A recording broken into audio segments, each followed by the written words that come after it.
चलिए question number 2 में हम लोग आ जाते हैं। ये रहा हम लोग के पास क्वेश्चन नंबर 2। एक बार सम्स में रिक्वायरमेंट देख लेते हैं क्या दे रखा हुआ है रिक्वायरमेंट में। तो यहाँ बोला you are requested to journalize the above transaction including cash transaction, prepare balance sheet as 30 September 2021 और working note should be part of your answer. तो हम लोग को वर्किंग नोट को पार्ट में बनाना है आंसर का, और हम लोग को जनरेटिव रिक्वायरमेंट है सबसे पहला, और उसके बाद बैलेंस शीट भी बनाना है। और यहाँ ये चीज़ देखिए, हम लोगों से रिक्वेस्ट किया जा रहा है कि आप लोग जनरेटिव बनाइए और उसके बाद बैलेंस शीट भी बनाइए, ठीक है। अब यहाँ देख लीजिए क्वेश्चन में क्या दे रखा होता है। यहाँ बोला बम limited gives the following information as at 31 March 2021। तो हम लोग के पास 31 मार्च 2021 का दे रखा हुआ इन्फॉर्मेशन, जिसमें ऑथराइज कैपिटल में क्या बोला 50,000 equity share of rupees 10 each, और यहाँ पे 10,000 preference share of rupees 100 each, जो 8% रिडीमेबल प्रेफरेंस शेयर है जो हम लोग के पास दे रखा ऑथराइज कैपिटल में। उसके बाद हम लोग के पास क्या गिवन है, तो यहाँ पे issue subscribe and paid up capital में जो यहाँ पे 30,000 equity share of rupees 10 each है, और 5,000 8% preference share of rupees 10 each 100 each है जो 5 लाख का। तो हम लोग के पास इक्विटी शेयर कितने का है प्लस में प्रेफरेंस शेयर कितने का, तो ये हम लोग के पास सम्स में गिवन है, ठीक है। आगे रिजर्व है प्लस में सिक्योरिटी प्रीमियम है, जनरल रिजर्व है, और उसके बाद प्रॉफिट एंड लॉस अकाउंट का भी बैलेंस दे रखा हुआ है। फिर बोला यहाँ पे 2500 9% डिवेंचर ऑफ 100 ईच, और ट्रेड पेबल है, प्रॉपर्टी प्लांट एंड इक्विपमेंट जो नेट में दे रखा है, इन्वेस्टमेंट दे रखा है जिसका मार्केट वैल्यू 580,000 और अभी जो बुक में है वो कितना है 490,000। फिर डेफर्ड टैक्स एसेट दे रखा है, फिर यहाँ पे ट्रेड रिसेबल दे रखा है, कैश एंड बैंक बैलेंस दे रखा है। तो ये हम लोग के पास सम्स में बैलेंस शीट का आइटम दे रखा हुआ है। आगे हम लोग के पास इन्फॉर्मेशन में है in annual general meeting held on 20 June 2021 the company passes the following resolution, जिसमें सबसे पहला नंबर पे बोला to split equity share of rupees 100 each into 5 equity share of rupees 2 each from 1 July. तो यहाँ पे 1 जुलाई को यहाँ पे सबसे पहले जो इक्विटी शेयर था रुपीज 10 का, उसे यहाँ पे कन्वर्ट किया गया रुपीज 2 के इक्विटी शेयर में। ये तो सिंपल है, इंटरनल रिकंस्ट्रक्शन का ये सम्स देखा जाए तो है, तो देख लीजिए यहीं पे हम लोग समझा देंगे, ये बता दूंगा आप लोग को मैं, हम लोग समझ लेंगे इससे इधर ही। आगे क्या दे रखा हुआ हम लोग के पास सेकंड पॉइंट में to redeem 8% preference share at a premium of 5%। तो ये तो सिंपल है, ऐसा सम्स तो हम लोग बहुत सारा कर चुके हैं जहाँ पे रिडीम किया जाता था प्रीमियम में। आगे थर्ड नंबर पे क्या बोला to redeem 9% debenture by making offer to debenture holder to convert their holding into equity share of rupees 10 per share to और एक्सेप्ट कैश फॉर रिडेम्पशन। तो यहाँ पे हम लोग के पास क्या चीज डिवेंचर के लिए क्या बोला, तो डिवेंचर के लिए बोला कि 9% वाला जो डिवेंचर है उसे ऑफर दिया गया कि अपने जो शेयर है उसे इक्विटी शेयर में कन्वर्ट करा सकता है जो रुपीज 10 का पर इक्विटी शेयर होगा, या यहाँ पे कैश एक्सेप्ट कर सकता है, ठीक है। तो जो हम लोग के पास यहाँ पे दे रखा था ना 2500 9% डिवेंचर ये वाले, तो इसके लिए हम लोग के पास यहाँ पे ऑप्शन दिया गया, या तो आप लोग कन्वर्ट करा लीजिए इक्विटी शेयर में, या आप लोग को पेमेंट कर दिया जाएगा कैश में। आगे क्या बोला to issue fully paid up fully bonus shares in the ratio of 1 share for every 3 share held on record date. तो यहाँ पे 1/3 करके रेशियो में जो रिकॉर्ड डेट के टाइम में इक्विटी शेयर है, कितना इक्विटी शेयर है यहाँ पे रिकॉर्ड डेट के टाइम में 30,000। तो इस 30,000 के इक्विटी शेयर को यहाँ पे बोनस दिया जाएगा जो 1:3 के रेशियो में होने वाला है। फिर बोला on 10 July 2021 investment were sold for 5,55,000। तो यहाँ पे इतने में इन्वेस्टमेंट को सोल्ड किया गया, इससे जो भी प्रॉफिट या लॉस होगा तो हम लोग तो एंटी बना ही सकते हैं।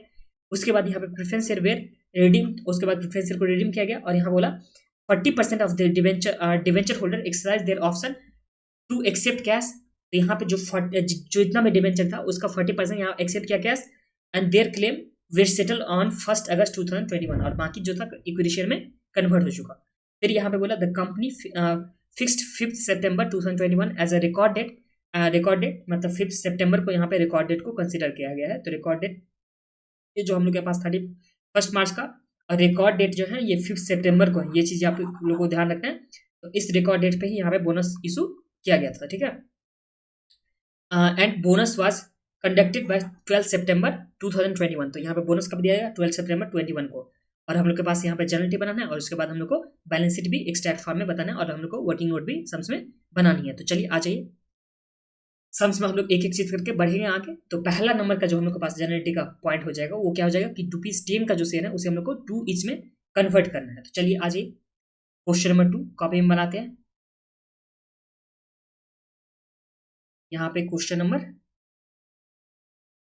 2 सबसे पहला जनरेटिव क्या हो जाएगा, इक्विटी शेयर को हम लोग कैंसिल करेंगे और फिर से न्यू इक्विटी शेयर को हम लोग कन्वर्ट कर देंगे। तो यहाँ पे चलिए लिखते हैं equity share capital account debit जो रुपीज 10 का था इसे हम लोग डेबिट करेंगे, और इसका अमाउंट कितना दे रखा हुआ था हम लोग के पास, तो इक्विटी शेयर का हम लोग के पास अमाउंट जो था वो था 3 लाख का। तो हम लोग 3 लाख से इसे डेबिट करेंगे, टू, फिर से हम लोग इक्विटी शेयर कैपिटल लिखेंगे और यहाँ पे लिखेंगे ₹2 करके, इसे रेज करके लिख देता हूँ, ₹2 करके हम लोग को यहाँ पे इक्विटी शेयर में कन्वर्ट करना था, जिसका अमाउंट कितना था 3 लाख। तो पहला एंट्री में तो आप लोग को कोई प्रॉब्लम नहीं होगा, पहला एंट्री हम लोग क्या कर चुके हैं, इक्विटी शेयर को कन्वर्ट कर चुके हैं, ठीक है, ये हो गया। अब ये तो हम लोग के पास इक्विटी शेयर को कन्वर्ट करने का एंट्री हो चुका है। अब रिडीम करना है, बट रिडीम करने से पहले हम लोग यहाँ पे क्या कर सकते हैं, जो इन्वेस्टमेंट था उसे सोल्व करना था 5,55,000 में इन्वेस्टमेंट, तो इसका हम लोग एंट्री कर लेते हैं। तो चलिए हम लोग इसका एंट्री करेंगे। तो सेकंड नंबर एंट्री में आ जाइए, बैंक में पैसा आ जाएगा इन्वेस्टमेंट को सोल्व करने से। यहाँ पे बैंक अकाउंट डेबिट कितना से, तो 5,55,000 से, तो यहाँ पे 5,55,000 से हम लोग क्या करेंगे, इसे डेबिट करेंगे। फिर इन्वेस्टमेंट देख लेता हूँ कितने का है, तो इन्वेस्टमेंट हम लोग के पास जो गिवन है वो है 490,000 का। यहाँ पे 2 इन्वेस्टमेंट हो जाएगा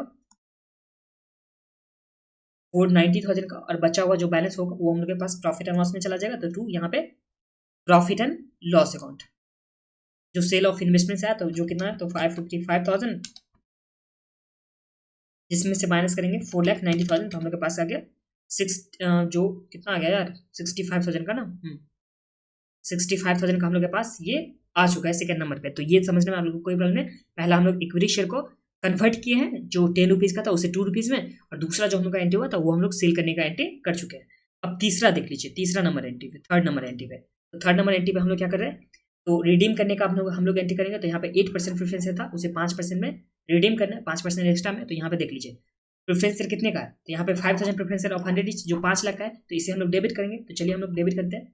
यहाँ पे 8% रिडीमेबल प्रेफरेंस शेयर को हम लोग डेबिट करेंगे, जो 5 लाख का हम लोग के पास दे रखा हुआ है।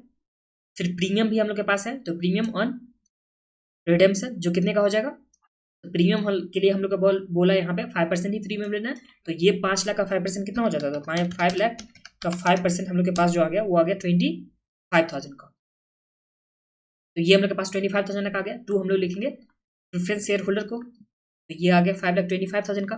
अब हम लोग फोर्थ नंबर एंट्री में प्रेफरेंस शेयर होल्डर को पेमेंट कर देते हैं। तो पेमेंट का एंट्री हम लोग के पास क्या हो जाता है, तो प्रेफरेंस शेयर होल्डर को हम लोग डेबिट करके और बैंक से हम लोग क्या कर देंगे, पेमेंट कर देंगे, जो कितना हो जाएगा 5,25,000 का। ये हम लोग के पास आ जाएगा 5,25,000 का, ये हम लोग के पास आ चुका जो पेमेंट करने का। अब इसके बाद देखिए, ये तो हम लोग के पास आ चुका है, जो प्रेफरेंस शेयर का आ चुका है, ये सब हम लोग के पास आ चुका है। अब देखिए यहाँ पे हम लोग क्या करेंगे, अभी फ्रेश इशू तो नहीं हो चुका है, जो रिडेम्पशन हुआ था उसके वजह से फ्रेश इशू तो इक्विटी शेयर का नहीं हुआ है, वो तो हम लोग यहाँ पे कन्वर्ट किया है ना, क्या चीज के यहाँ पे कन्वर्ट किया। तो अब हम लोग को सीआरआर क्रिएट करना होगा, प्लस में जो भी प्रीमियम का पैसा है उसे हम लोग ट्रांसफर करके कैंसिल करेंगे। तो 5वें नंबर एंट्री में हम लोग क्या करेंगे, सीआरआर क्रिएट करते हैं। तो यहाँ पे जनरल रिजर्व से हम लोग यूज कर लेते हैं सीआरआर को। तो यहाँ पे जनरल रिजर्व को हम लोग डेबिट करेंगे कितने अमाउंट से, तो फेस वैल्यू जो होता है रिडेम्पशन के टाइम में जो भी फेस वैल्यू होता है 5 लाख, तो उसको हम लोग को 5 लाख का सीआरआर क्रिएट करना होगा। तो यहाँ पे 2 सीआरआर, इसमें कोई प्रॉब्लम नहीं होना चाहिए आप लोग को कि जो भी रिडीम होता है प्रेफरेंस शेयर, उसके फेस वैल्यू के इक्वल हम लोग सीआरआर में ट्रांसफर करते हैं। और अगर फ्रेश इशू हुआ रहता तो उस टाइम हम लोग माइनस करने के बाद ट्रांसफर करते हैं। तो ये हम लोग का 5वां एंट्री था। अब इसके नेक्स्ट वाला जो हम लोग के पास एंट्री हो जाएगा, वो तो हम लोग प्रीमियम वाले को ट्रांसफर करेंगे, तो उसका हो जाएगा एंट्री। तो यहाँ पे चलिए प्रीमियम वाले को हम लोग ट्रांसफर करते हैं। तो 6th नंबर एंट्री में हम लोग लिखेंगे जो प्रीमियम का ट्रांसफर करने का, तो हम लोग के पास था profit and loss account debit, जो कितने का दे रखा प्रॉफिट एंड लॉस 25,000 का। तो यहाँ हम लोग लिखेंगे 25,000 टू प्रीमियम ऑन रिडेम्पशन, जो कितने का दे रखा 25,000 का। तो ये हम लोग के पास हो गया प्रीमियम ऑन रिडेम्पशन का छठा नंबर एंट्री। अब इसके बाद हम लोग के पास क्या था, बोनस का एंट्री हम लोग के पास था। चलिए हम लोग बोनस का भी एंट्री कर लेते हैं। तो बोनस के लिए हम लोग के पास जो रेशियो था वो था हम लोग के पास 1 equity share for every 3 head. तो और हम लोग के पास जो इक्विटी शेयर था टोटल नंबर में वो कितना था 30,000 हम लोग के पास इक्विटी था ना 30,000। तो 30,000 के लिए हम लोग यहाँ पे बोनस इशू करने वाले हैं। बट उससे पहले हम लोग के पास जो दे रखा था एक रिकॉर्ड डेट दे रखा था। रिकॉर्ड डेट हम लोग के पास कब का दे रखा था, यहाँ पे हम लोग के पास रिकॉर्ड जो डेट है वो 5 सितंबर का दे रखा हुआ है। और यहाँ पे जो उससे पहले 1 अगस्त को ही डिबेंचर में कन्वर्ट हो गया था कितना परसेंट, तो 40% यहाँ पे कैश में एक्सेप्ट किया गया था, और यहाँ पे बाकी जो था वो डिबेंचर में कन्वर्ट करा लिया था अपने आप को। तो इसका भी हम लोग को एंट्री करना होगा। तो चलिए हम लोग पहले इसका भी एंट्री करते हैं। देखिए डिबेंचर वाले पार्ट को आप लोग को फिर से दिखा देता हूँ, एक सेकेंड। यहाँ देखिए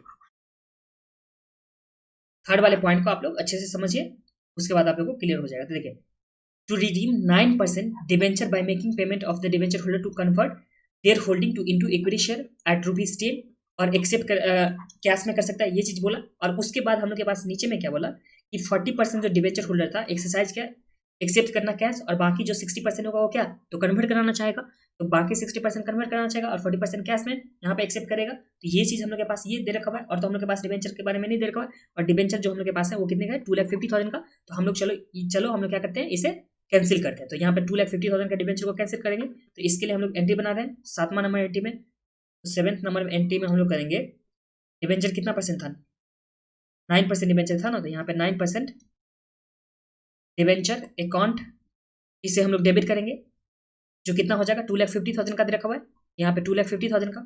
फिर यहाँ पे हम लोग क्या लिखेंगे इंटरेस्ट ऑन डिबेंचर, डिबेंचर वाले को तो इंटरेस्ट देना ही होता है ना, और इस पे हम लोग के पास interest on debenture account debit, इसमें अमाउंट कितना जाएगा तो देखिए डिबेंचर जो है वो 2,50,000 का फेस वैल्यू इसका कितना है तो 2,50,000, तो यहाँ पे 2,50,000 हम लोग के पास फेस वैल्यू का आ गया डिबेंचर, ठीक है। इस पे रेट जो है वो 9% है, तो 9% का हम लोग के पास रेट आ गया, ठीक है। और ये जो बैलेंस शीट का हम लोग का जब का दे रखा है वो किस डेट का दे रखा था, बैलेंस शीट हम लोग के पास 31 मार्च 2021 का दे रखा हुआ है, तो इस डेट का हम लोग के पास बैलेंस शीट है। अब ये जो कन्वर्ट कराने का ऑप्शन जो आया था वो किस डेट को कन्वर्ट हुआ था, तो यहाँ पे 1 अगस्त को ही कन्वर्ट हो चुका है। तो यहाँ पे अप्रैल का मंथ हो गया, फिर मई का हो गया, फिर मई के बाद जून, फिर उसके बाद जुलाई, और अगस्त में तो यहाँ पे कन्वर्ट ही हो चुका 1 अगस्त को। तो हम लोग के पास 4 महीने तो तक तो यहाँ पे डिबेंचर रहा था ना, तो उस 4 महीने का तो हम लोग को इंटरेस्ट देना होगा। तो इसमें हम लोग मल्टीप्लाई करेंगे 4/12 से, तो हम लोग 4/12 करते हैं तो हम लोग के पास कितना आ जाएगा अमाउंट, चलिए देख लेते हैं। तो 2,50,000 इंटू 9% इंटू 4/12 करने से हम लोग के पास जो अमाउंट आ गया वो आ गया 7,500। तो 7,500 आ गया, और 2 हम लोग लिखेंगे डिबेंचर होल्डर, डिबेंचर होल्डर में हम लोग के पास कितना आ जाएगा तो 2,50,000 हम लोग जब ऐड करेंगे तो ये आ गया 257 एंड 500, ये हम लोग के पास आ गया डिबेंचर होल्डर वाला अकाउंट में। तो ये 7th नंबर एंट्री आप लोग को समझ में कोई प्रॉब्लम है, पहले हम लोग डिबेंचर को डेबिट कर दिए, उसके बाद जो भी 4 महीने का इंटरेस्ट था उसे डेबिट करके हम लोग डिबेंचर होल्डर में ट्रांसफर कर चुके हैं। तो डिबेंचर में हम लोग का ट्रांसफर हो चुका। अब 7th के बाद 8th नंबर एंट्री में डिबेंचर होल्डर को हम लोग को कैंसिल करना है, उसमें हम लोग को कुछ को पेमेंट करना है कैश और कुछ का यहाँ पे ट्रांसफर हो जाएगा इक्विटी शेयर में। तो चलिए हम लोग करते हैं यहाँ पे, तो यहाँ पे डिबेंचर होल्डर अकाउंट डेबिट जो कितना से 257,500 से यहाँ पे डेबिट हो जाएगा। 2 क्या हो जाएगा तो 2 यहाँ पे सबसे पहले डिबेंचर होल्डर हो गया, उसके बाद हम लोग के पास जो है कैश पेमेंट किया जाएगा, तो यहाँ पे कैश एंड बैंक जो भी बैंक अकाउंट हो जाएगा पेमेंट करने का।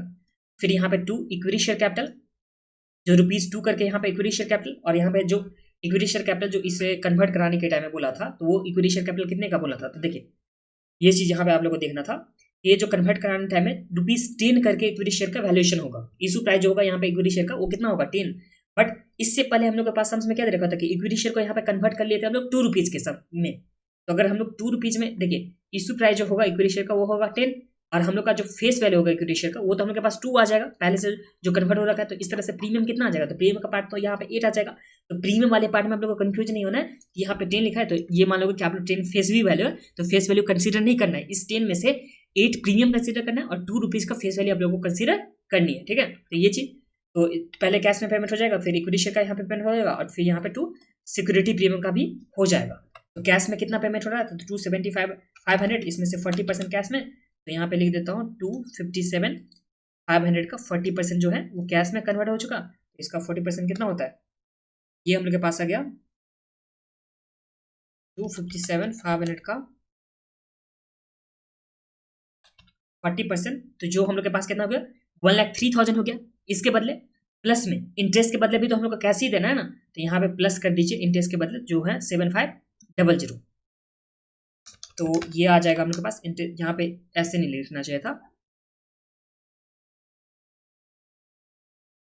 2,50,000 का फेस वैल्यू था तो 2,50,000 का 40% प्लस में 7,500 जो इंटरेस्ट के बदले होगा उसके बदले भी यहाँ पे कैश का पेमेंट किया जाएगा। तो 240,000 इंटू 40% प्लस में 7,500, तो हम लोग के पास जो आ गया कैश में जो पेमेंट होगा वो 1,7,500 का। तो ये समझ में आप लोग कोई प्रॉब्लम नहीं है। देखिए सबसे पहले जो फेस वैल्यू था डिबेंचर का 2,50,000, उसका 40% कन्वर्ट कर जो था कैश में एक्सेप्ट किया तो उसका 40% प्लस में इंटरेस्ट के बदले ये जो था, ये जो इंटरेस्ट था इसके बदले यहाँ पे कैश में पैसा लेकर के जाएगा।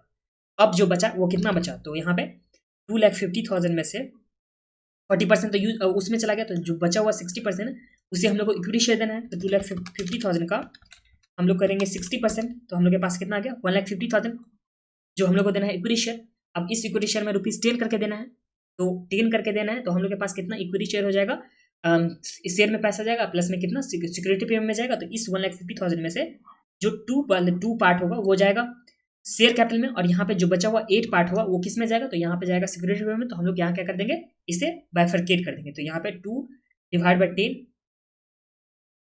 इंटू 1,50,000 और यहाँ पे 8/10 इंटू 1,50,000, तो ये हम लोग के पास जाएगा सिक्योरिटी प्रीमियम। तो ये कितना आ गया 2/10 करने से ये आ गया 30,000 हम लोग के पास इक्विटी शेयर कैपिटल में, और इस केस में हम लोग के पास आ गया 1,20,000 जो हम लोग के पास आ गया सिक्योरिटी प्रीमियम वाले अकाउंट में। तो ये समझने में आप लोग को कोई प्रॉब्लम नहीं होना चाहिए। एक बार मैं आप लोग को फिर से ये चीज़ ये रिवाइज करा देता हूँ। देखिए सबसे पहले यहाँ पे डिबेंचर को हम लोग डेबिट कर दिए जितने का फेस वैल्यू था उससे, फिर डिबेंचर के इंटरेस्ट को डेबिट कर दिया और यहाँ पे हम लोग इसके होल्डर में ट्रांसफर कर दिए। ठीक है, ये ट्रांसफर हम लोग का कर चुके थे। उसके बाद डिबेंचर होल्डर को हम लोग डेबिट करके इसे हम लोग कैश दिए। सबसे पहले 40% जो एक्सेप्ट किया था उसका 2,50,000 का जो फेस वैल्यू था उसका, प्लस में जो डिबेंचर का इंटरेस्ट था उसके बदले भी हम लोग यहाँ पे कैश पेमेंट कर चुके हैं। फिर इक्विटी शेयर जो हम लोग के पास बचा वो कितना होगा, तो उसके लिए हम लोग क्या कंसीडर किए, तो इक्विटी शेयर को हम लोग को पेमेंट करना होगा जो 50,000 1,50,000। ये कैसे आया था, तो 2,50,000 में से 40% जब कैश एक्सेप्ट किया तो बचा हुआ जो 60% होगा वो इक्विटी शेयर एक्सेप्ट किया होगा। तो इक्विटी शेयर में ये जो 1,50,000 हुआ उसमें यहाँ पे प्रीमियम का कुछ पार्ट हुआ और कुछ पार्ट हम लोग के पास सिक्योरिटी प्रीमियम का हुआ। तो उसे हम लोग बाइफरकेट कर लिए कि कितना प्रीमियम का, तो यहाँ पे 2/10 क्योंकि टोटल इशू प्राइस तो 10 ही था ना, तो 2/10 किए तो हम लोग के पास आ गया जो भी था उसे हम लोग 2 से मल्टीप्लाई कर दिया। हम लोग के पास नंबर ऑफ इक्विटी शेयर, देखिए अगर नंबर ऑफ इक्विटी शेयर इस केस में निकालेंगे तो हम लोग के पास कितना होगा, तो नंबर ऑफ इक्विटी शेयर निकालना होगा तो 1,50,000 और इसका इशू प्राइस कितना है 10, तो ये हम लोग के पास आ जाएगा 15,000। और इस 15,000 में हम लोग क्या करेंगे, जो इसका दे रखा हुआ है हम लोग के पास 2, तो ये हम लोग के पास इक्विटी शेयर कैपिटल में चला जाता और यहाँ पे 15,000 इंटू जो 8 हो जाएगा वो क्या आ जाएगा सिक्योरिटी प्रीमियम वाले में हम लोग के पास आ जाएगा। तो यही हम लोगों ने यहाँ पे एंट्री कर चुका है। तो सिक्योरिटी प्रीमियम हम लोग के पास आ गया 120,000 और इक्विटी शेयर में कितना आ गया 30,000। तो ये यहाँ तक आप लोग को कोई प्रॉब्लम नहीं होना चाहिए। तो अभी तक में हम लोग सारा एंट्री कर चुके हैं, बस बोनस एंट्री को छोड़ करके। तो 9th नंबर में आ जाइए आप लोग। 9th में हम लोग बोनस एंट्री करेंगे। तो 9 नंबर में ये रहा पहले 2 बोनस 2 शेयर होल्डर। अब यहाँ पे जो हम लोग को बोनस देना है वो हम लोग को रिकॉर्ड डेट के हिसाब से देना है। समझे बोला ना कि रिकॉर्ड डेट के हिसाब से बोनस हम लोग को देना है। और रिकॉर्ड डेट जो था वो कब था, तो यहाँ पे 5 सितंबर का हम लोग के पास दे रखा था रिकॉर्ड डेट, और इससे पहले यहाँ पे कन्वर्ट हो चुका है इक्विटी शेयर में। ठीक है, जो डिबेंचर था उससे पहले कन्वर्ट हो चुका है अगस्त में, और सितंबर में यहाँ पे रिकॉर्ड डेट था। रिकॉर्ड डेट में कितना हो जाएगा इक्विटी शेयर, तो पहले से कंपनी के पास कितना इक्विटी शेयर है 30,000, तो पहले से यहाँ पे कंपनी के पास रहा 30,000 प्लस में रिकॉर्ड डेट में जो यहाँ पे कन्वर्ट हुआ वो कितना इक्विटी शेयर, तो यहाँ पे 3,000 का यहाँ पे इक्विटी शेयर कन्वर्ट हुआ 3,000 बोल सकते हैं अगर देखा जाए तो। न या नंबर ऑफ इक्विटी शेयर में अगर हम लोग नंबर ऑफ इक्विटी शेयर लेकर के ना हम लोग डायरेक्ट अगर अमाउंट में देखें तो आप लोग को ज़्यादा ईजी होगा। तो डायरेक्ट अमाउंट में ही दिखा देता हूँ आप लोग को। पहले से इक्विटी शेयर जो अमाउंट में है वो कितना है, तो यहाँ पे 3 लाख का यहाँ पे दे रखा हुआ है अमाउंट में, ये आ जाएगा 3 लाख। ठीक है, और अभी जो इक्विटी शेयर है अमाउंट में जो कन्वर्ट हुआ डिबेंचर के, तो ये हो गया 3,000। और इसका हम लोग क्या करेंगे, तो इसका हम लोग करने वाले हैं 1/3 करके। जो हम लोग के पास रेशियो दे रखा हुआ था बोनस का, तो वो 1/3, तो 1/3 करके। तो ये हम लोग के पास आएगा 3,30,000 डिवाइड बाई 3, तो यहाँ पे 1,10,000 का हम लोग के पास क्या जाएगा बोनस इशू, तो यहाँ पे 1,10,000 आ गया। और हम लोग डेबिट किससे करेंगे, तो CRR से बोनस को हम लोग दे देते हैं, तो CRR को हम लोग डेबिट करेंगे 1,10,000 से। और 10th नंबर एंट्री को हम लोग बोनस वाले को ट्रांसफर कर देंगे किसमें, कैपिटल अकाउंट में। तो चलिए ट्रांसफर कर देते हैं। यहाँ पे बोनस टू शेयर होल्डर हम अकाउंट डेबिट कर दिए टू इक्विटी शेयर कैपिटल जो कितना हो जाएगा 1,10,000। अगर आप लोग देखना चाहोगे नंबर ऑफ इक्विटी शेयर में जो यहाँ पे अमाउंट ना लेकर के नंबर ऑफ इक्विटी शेयर में, तो वो भी देख लीजिए। तो देखिए पहले जो था वो था 3 लाख का, यहाँ पे हम लोग कैलकुलेटर में लिखते हैं 3 लाख का हम लोग के पास अमाउंट था, उसे 2 रुपीज वाले शेयर में कन्वर्ट किया। तो डिवाइड में हम लोग 2 करेंगे तो हम लोग के पास कितना आ गया, ये आ गया 1,50,000 हम लोग के पास पहले से नंबर ऑफ इक्विटी शेयर है। अब प्लस में अभी जो यहाँ पे इशू हुआ equity share number of equity share, तो वो हम लोग के पास कितना था 15,000 अभी जो इशू हुआ था। डिबेंचर के पर्पस के लिए, तो हम लोग के पास कितना था 1500 का 100 था ना, 1000, हाँ 1000 था, तो 15,000 का अभी हम लोग के पास इशू हुआ है। अब इसमें अगर हम लोग 1/3 करेंगे और इसमें हम लोग मल्टीप्लाई करेंगे 2 से, तो यही तो हम लोग के पास अमाउंट आ जाता है 1,50,000 प्लस हम लोग 15,000 इंटू 1 डिवाइड बाई 3 कर दे तो हम लोग के पास 55,000 हुआ। अगर इससे 2 से मल्टीप्लाई करेंगे तो हम लोग के पास कितना आ गया 110,000। तो यही चीज़ आप लोग नंबर में लिखो या वैल्यू में लिखो तो एक ही बात हो गया। और इसी के साथ हम लोग का जो जनरल एंट्री का पार्ट था क्वेश्चन नंबर 2 का वो सारा कंप्लीट हो गया। पहला एंट्री हम लोग के पास कन्वर्ट करने का था, दूसरा एंट्री जो था हम लोग इन्वेस्टमेंट को सोल्व किए थे, तीसरा नंबर का हम लोग का जो एंट्री था वो जो भी प्रीमियम था रिडीम करने का, उसके बाद हम लोग पेमेंट किए थे, फिर सीआरआर में ट्रांसफर किए थे। उसके बाद जो हम लोग के पास था जो प्रीमियम का पैसा था उसे हम लोग प्रॉफिट एंड लॉस से कैंसिल किए थे। और 8 नंबर का हम लोग के पास डिबेंचर का एंट्री था जिसमें हम लोग डिबेंचर के फेस वैल्यू से डेबिट किए। उसके बाद इंटरेस्ट आप लोग को नहीं भूलना है, ये चीज़ आप लोग बुक में भी लिख लीजिए कि डिबेंचर में इंटरेस्ट पे करना नहीं भूलना है। यहीं पे बुक के एकदम ऊपर में लिख लीजिए, कहाँ पे लिखोगे यहीं लिख लो, डिबेंचर के इंटरेस्ट को पे करना नहीं भूलना है। ये चीज आप लोग लिख लीजिए, रिवीजन करने टाइम में बहुत ही हेल्प होगा। भूलना है कॉपी के बुक के ऊपर में लिख लीजिए आप लोग, डिबेंचर के इंटरेस्ट को पे करना नहीं भूलना, ठीक है। तो ये हम लोग एंट्री किए थे 7th नंबर पे डिबेंचर इंटरेस्ट को, और डिबेंचर इंटरेस्ट को हम लोग कैश में पेमेंट किए थे। ये भी चीज लिख लीजिए, इसे कैश में पेमेंट हुआ था, कैश में पेमेंट किए थे। ये चीज आप लोग लीजिए, कैश में हम लोग पेमेंट किए थे तो डिबेंचर होल्डर को डेबिट किया और इसका 40% जो भी डिबेंचर था उसका प्लस में कैश का हम लोग पेमेंट किए, और बाकी जो डिबेंचर था उसे हम लोग इक्विटी शेयर में ट्रांसफर किए। चाहे नंबर ऑफ इक्विटी शेयर निकाले थे कैसे, तो 1,50,000 हम लोग का था, उसमें डिवाइड के 10 से इशू प्राइस है तो हम लोग के पास नंबर ऑफ इक्विटी शेयर आगे था। उसके बाद हम लोग सीआरआर में ट्रांसफर किए थे और उसके बाद हम लोग बोनस इशू यहाँ पे कर दिए थे। मतलब सीआरआर में ट्रांसफर तो पहले कर चुके थे और सीआरआर से हम लोग बोनस यहाँ पे ट्रांसफर किए, तो बोनस का हम लोग अमाउंट भी दोनों ही तरह से कैलकुलेट कर लेते। और इसी के साथ हम लोग का जनरल एंट्री का पार्ट यहाँ पे कंप्लीट हो गया। बैलेंस शीट का पार्ट है जो मैं आप लोगों को बुक में ही दिखाने वाला, तो यहाँ पे आज दिखा देता हूँ बुक में। इलस्ट्रेशन नंबर 2 का बैलेंस शीट का पार्ट, इलस्ट्रेशन ही क्वेश्चन नंबर 2 का है। तो देखिए सबसे पहले इक्विटी शेयर है, रिजर्व एंड सरप्लस है, डेट पे बल दे रखा हुआ है। चलिए बना ही लेते हैं, एक काम करते हैं, यहाँ से सही रहेगा बनाना ही।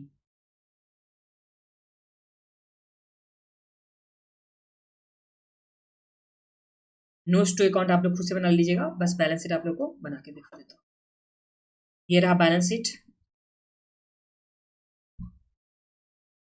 जिसमें सबसे पहले हम लोग लिखते हैं इक्विटी एंड लायबिलिटी, जिसमें सबसे पहला जो होता है वो क्या होता है share holder fund.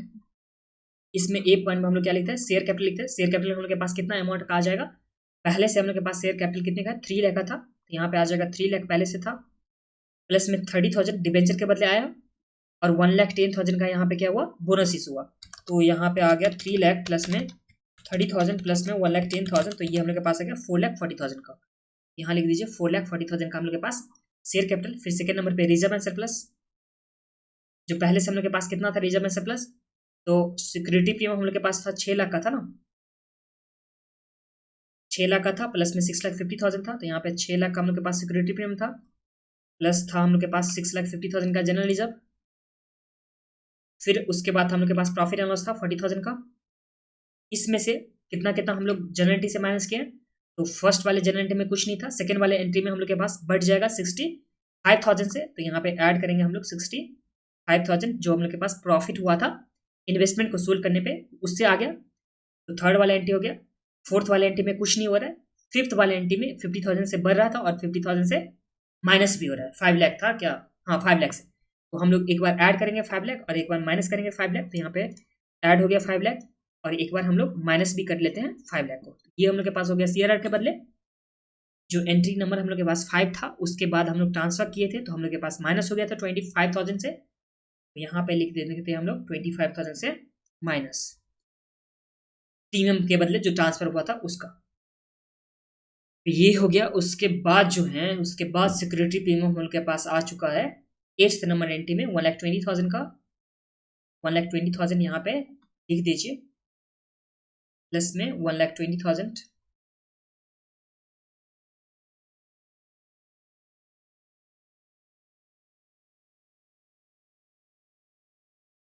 Security premium का।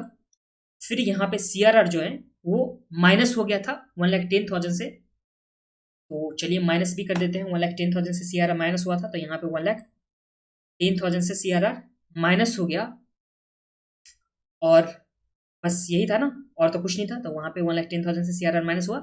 अब इसे हम लोग ऐड करके देख लेते हैं कितना आता है। तो यहाँ पे 6 लाख प्लस में 6,50,000 प्लस 4 लाख, 4 लाख था कि 40,000 था यार, 40,000 ही होगा, प्लस 65,000, फिर माइनस करेंगे 25,000, उसको तो वो तो कैंसिल ही हो गया, प्लस करेंगे 1,20,000, फिर माइनस करेंगे 110,000। तो ये हम लोग के पास आ गया 13,40,000। कहाँ पे मिस हो रहा है आइटम?